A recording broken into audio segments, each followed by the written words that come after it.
3, 4장 17항 은혜의 방편. 하나님께서 우리 육의 생명을 낳으시고 붙드시는 전능하신 일을 행하실 때 방편 없이 하지 아니하시고 방편을 사용하시며 그분의 무한하신 지혜와 선하심을 따라 이 방편을 통해 그분의 권능을 행하시기로 뜻하신 것처럼 하나님께서 앞에서 말한 우리를 중생하게 하시는 초자연적인 역사를 행하실 때도 결코 복음의 사용을 제외하거나 무너뜨리지 않으신다. 지극히 지혜로우신 하나님께서는 이 복음을 중생의 씨와 영혼의 음식으로 세우셨다. 이런 이유로 사도들과 그들을 이은 교사들은 하나님의 영광을 위해 그리고 모든 교만을 낮추기 위해 백성에게 이 하나님의 은혜를 경건히 가르쳤다. 그러함에 있어 복음의 거룩한 교훈들을 따라 하나님의 백성을 말씀, 성례, 권징의 시행 아래 두기를 저버리지 않았다. 따라서 오늘날에도 교회에서 가르치는 자나 가르침을 받는 자나 하나님께서 그분의 선하신 기쁘심으로 짝지으시려 하신 것을 나눔으로 하나님을 감히 시험하려 들어서는 안 된다. 권면을 통해 은혜를 주시고 우리가 우리 의무를 더욱 기꺼이 행할수록 이 하나님의 은택이 더욱 분명히 우리 안에서 빛을 발하며 그분의 사역이 더욱 곧게 전진하기 때문이다. 방편들과 방편들의 구원하는 열매와 효과로 인하여 모든 영광이 오직 하나님께만 영원 세세토록 있을지어다. 아멘. 우리는 3, 4장 인간의 부패와 하나님께로의 회심과 그 회심이 일어나는 방식의 끝에 거의 이르렀습니다. 우리는 구원이 하나님 한 분의 사역임을 들었습니다. 하나님의 주권이 이번 장의 핵심입니다. 하나님께서는 중생에 있어서 주권적이십니다. 하나님께서는 죄인의 마음에 새 생명을 창조하시며 믿음의 은사와 다른 모든 은혜를 죄인에게 주십니다. 중생하는데 사람은 전적으로 수동적입니다. 당신과 제가 우리의 자연적 출생에서 수동적이었던 것처럼 우리의 영적 출생에서도 역시 수동적입니다. 우리는 전적으로 하나님께 의존하는 존재입니다. 여기서 다음과 같은 질문을 할 분이 있을 것입니다. 하나님께서 주시는 이 생명이 내게 없다면 내가 할 수 있는 것이 무엇인가? 주님께서 선한 일을 내 안에 행하실 때까지 그저 기다려야만 하는가? 이단 알미니우스 주의자는 정통신앙, 즉 칼빈주의자에게 말하기를 하나님께서 모든 것을 다 행하신다고 믿으면 내가 할 수 있는 것은 기다리는 것밖에 없다고 했습니다. 이 장의 맨 마지막 항인 17항은 알미니우스 주의자의 이 비난에 답하며 하나님께서 교회에 제정하신 은혜의 방편의 사용을 다룹니다. 17항은 이렇게 시작합니다.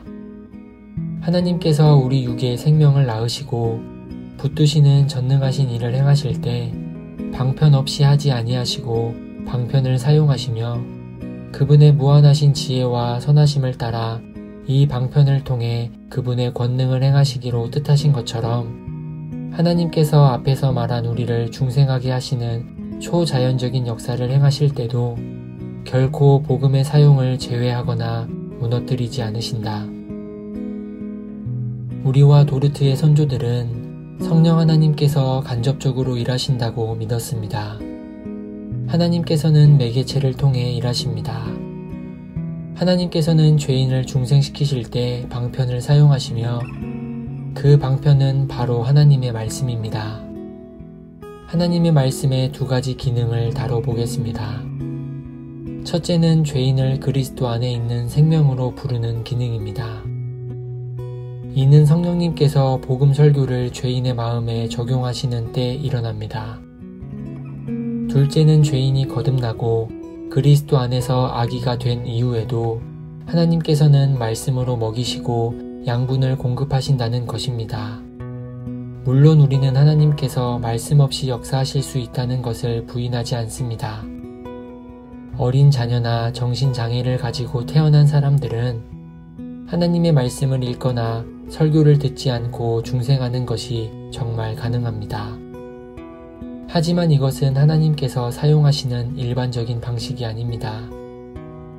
게다가 하나님의 말씀 설교를 듣거나 말씀을 읽지 않고도 중생했다고 주장하는 사람마저도 상황을 주의 깊게 살펴보면 어떤 식으로든 그 사람들이 말씀에 대해 들었다는 것을 인정해야 합니다.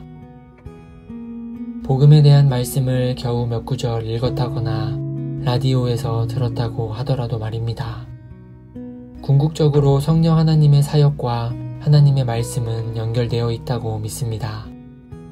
우리는 주님께서 말씀 없이 태아를 포함한 영아들을 새 생명으로 부르신다는 것을 부인하지 않습니다. 분명히 그런 부르심을 받는 사람들이 있습니다.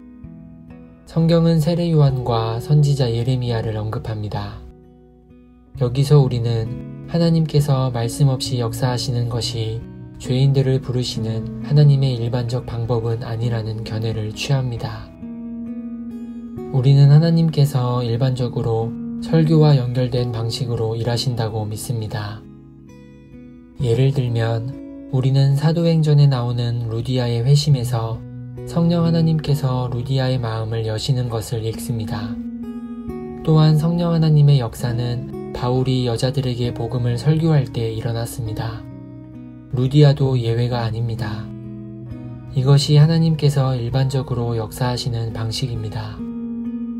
따라서 우리가 하나님의 말씀이나 복음이 중생의 씨며 동시에 영혼의 양식이라는 신조의 가르침을 붙잡을 때 우리는 안전한 터에 서 있는 것입니다. 이것이 우리 선조들의 정통 신앙이었습니다.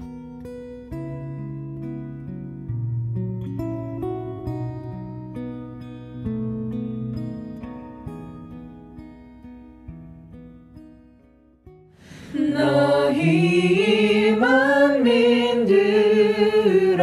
손바닥을 치고 즐거운 소리로 하나님께 외칠지어다.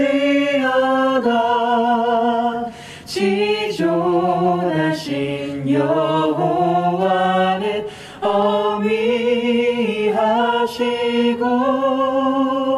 온 땅에 큰 임금이 되시